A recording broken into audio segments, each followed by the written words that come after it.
Welcome to another edition of One Take Only. My name is George Phillips with OilPressure.com, along with my good friend John McClellan. And John, welcome to the month of May. Oh, I'm so happy that it's May, and I could tell that the fellas the other day were very excited that that race was over, that they did well, the ones that did well, and that they're looking forward to a great month. Yeah, Sunday's race was okay.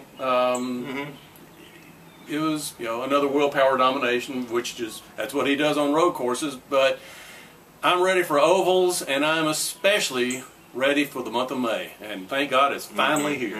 Now, George, when are they're gonna start practicing there? In 2 weeks. Saturday, May 12th. Oh, that's great. Is opening day. Pole day qualifying is Saturday the 19th, and of course following a whole 7 days of practice, 7 or 8 days of practice. And 7 days, and then of course in the race is the 27th. Golly, I can't wait. I'm really looking forward to being up there. I'm going to be sitting right there in the pit area with you. You are. My brother found out he could not attend this year's race, and he asked me if I could sell his tickets. And who was the first person I thought of? John. So I'm going to bring my son on that one, Jack, and he is already stoked about this. Hey, George, as excited as we are about May and the Indianapolis 500. The greatest race in the world. What about last Sunday's race? Like I said, I found it kind of boring. I hate to say this, but if it weren't for a couple of crashes on the restarts, it would have been a very boring race. But and that sounds like a NASCAR fan, doesn't it? But yeah. But it did kind of spice things up a little bit. But it was.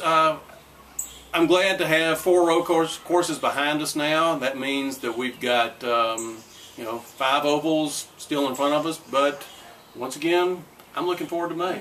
I'm going to tell you what, I was glad to see that Hinchcliffe and Rahal did real well in the race. I think that those two are pretty excited about about Indianapolis, and I also think that everybody at Rahal is very excited about the month of May. Now, when you say Rahal, do you mean Graham Rahal or Rahal Letterman? Rahal Letterman. Okay, yeah. Sato had an adventurous, because he started in the back row, and he it was an adventurous race. He put on a heck of a move there towards the end. And Elio, not a great race. No, and like I said, he lost it. Coming out of the pits towards the end of the race. Yeah, but he still managed to finish 5th. Sorry to see my pick, Tony Kanaan. He got caught up in that deal with Conway and Marco and had just nowhere to go, and had a pretty good run going, but I think he finished 13th. So,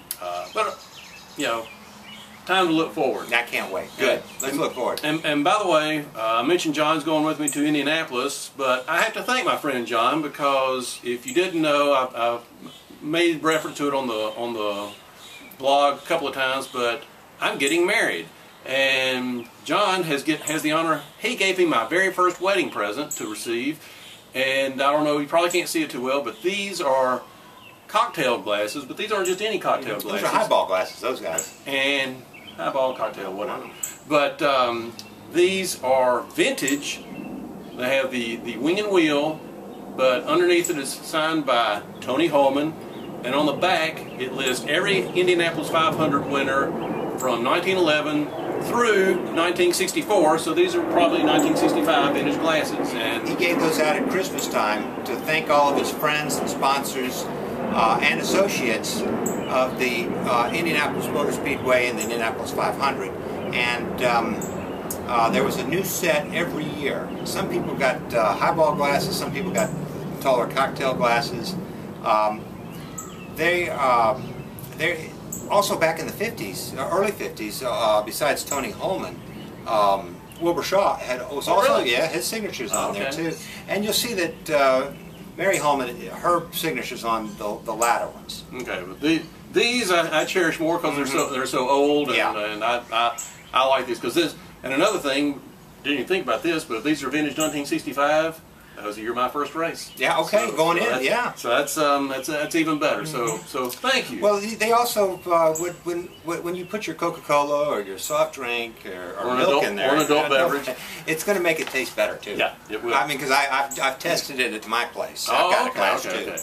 But so John gave me my very first wedding present, but I do have to give a shout out because one of the readers of the blog of oilpressure.com, who I had never met before, they sent me my second wedding present, which I got over the weekend, and it's this big thing, but I am very happy to have this. If you don't know what this is, you can't read it, but this is says the best damn garage in town, the world according to Smokey Yunick. And it is Smokey Yunick's 3-volume autobiography, and I am just ecstatic to get that. And a special shout out to Donald and Laurie McIlvain from Montana, who went to the trouble to email me that they wanted me to have this, and I am extremely appreciative of this. So thank you. It's very nice. And but John, we're going to do a little giving ourselves. We sure are, and we've had a lot of fun with this. And go ahead, George. Talk about what we're up to. Last year, John gave me this set of prints, and this, of course, is my favorite one because it's Old Calhoun. But actually, it's 4 prints by Ron Burton? Ron Burton, who did these, and it's of course Old Calhoun from 1963, but it's also Mario Andretti's pole winner, which I think is this one. Right. And this is high-tech stuff we're doing here. Yeah. And then Jim Clark. So yeah, so what we're gonna do, and John has agreed to donate a set of these, but as we usually do during the month of May, actually I don't think we did this last May. No, we didn't. But in 2009 and 2010 we did that, and we're gonna do it again this year. We're going to have a trivia contest, and these aren't your everyday trivia questions. These are Donald Davidson type questions. But whoever scores the best, and this is going to be posted in a couple of days on the site, but whoever scores the best on this will win, and the cutoff will be, it's going to be before the race. I'll say that. So hadn't really decided when it will be, but when I post the questions up there, then we'll post the deadline date when the answers have to be emailed to me. But these are not going to be multiple choice. They are going to be short answers. But whoever scores the highest on it will receive this entire set of prints. Mm-hmm. So and while you're at it, go look up Ron Burton on the internet. And what a wonderful artist he was.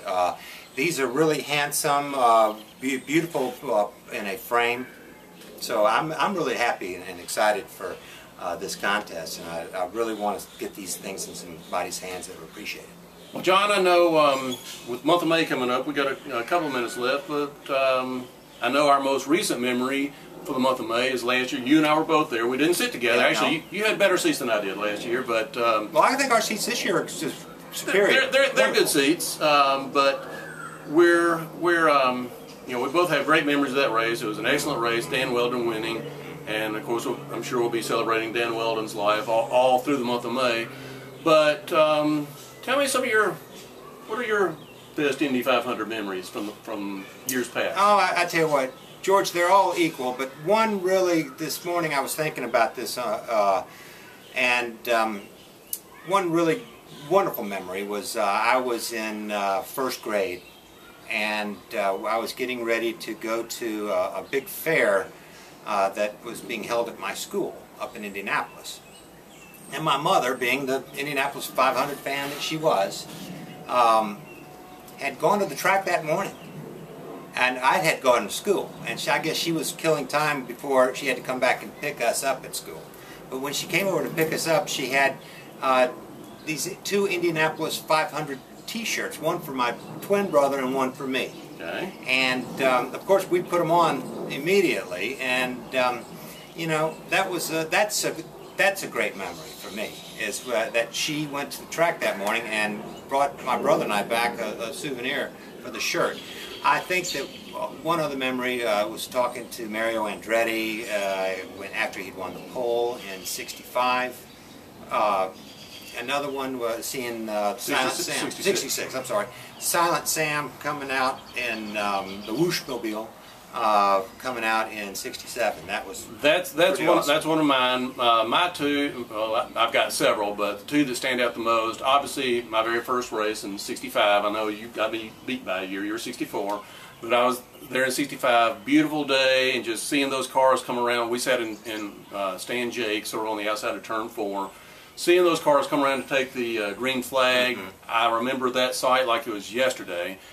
And then also kind of thinking about, really, a lot of my memories are from my childhood in the '60s and qualifying. We just go and spend the entire pole day up there.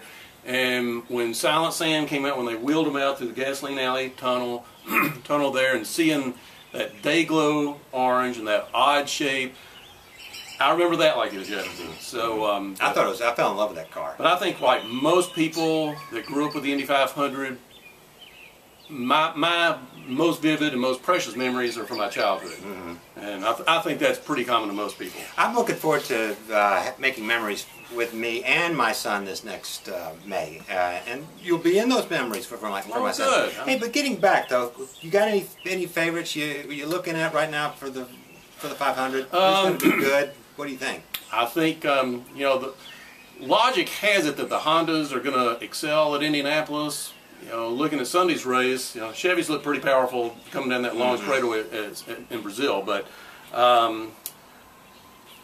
Team Penske's 4 for 4 right now, and I'm just not sure you can bet against them. I don't think that Will Power, he's good on ovals, but he doesn't excel on ovals, and you know, how can you go against Elio? He's, you know, one of my favorites. I'd love to see Elio win for a 4th time. I know that you don't think he's up there in the same rank with Foyt, Unser, and Mears. No. But I'd still like to see Elio get his 4th. But then again, sentimental favorite, also pulling for Tony Kanaan. I'd really like to see him get his. Me too. I'd gone with Tony Kanaan. I tell you what, though, I do like Hinchcliffe and Ryan Hunter-Reay. I think those two are exciting drivers, great personalities. If you saw on Sunday the 36, or you know, IndyCar 36, that was great. Which was a great series, by the way. I'm really impressed with what they've done with that. But anyway, I'm looking forward to. I think Andretti is going to have the goods this year. Don't expect them to fall in the face like they did last year. No, I think you're right, and I think that John, we're agreeing too much on here, but we're very wise. Yeah, but I think Hinchcliffe, I'm not sure, you know, experience may come into factor there. Of course, look what experience did. Well, I was about to say look what experience did for Hildebrand, but it caught him in the end. But he was there last year, Hinch. Yeah, he was there last year, but he did crash about halfway through. No, he was going better. But Hunter-Reay, I look for him to have a good race, and you know, Marco has come within a couple hundred feet of winning that race. So with no experience. Yeah, so I think it's going to be a very exciting race. The only thing I'm a little disappointed in is the lack of convenience for bump day. I don't know, bump day may be kind of slow, but anyway, well, John. Hey, George, real quick, one point. Real quick. This car, it's a wonderful car, and regardless if how bump day goes this year, this series is going to get bigger and better. And that car, by the way, set a record with Will Power. It beat the same time of the previous 2 years for the other car. Okay. A good car. Well, and it's tough too. We found that out. But anyway, enjoy the month of May. Don't know if we'll do another one of these or not. We may do one from race day. I'm going to tell you what, we need to do one around pole day. Okay. Right after pole day, you know, we've got to do one close. So we'll see. Yeah. But anyway, for John McClellan, I'm George Phillips with oilpressure.com. Thank you for watching.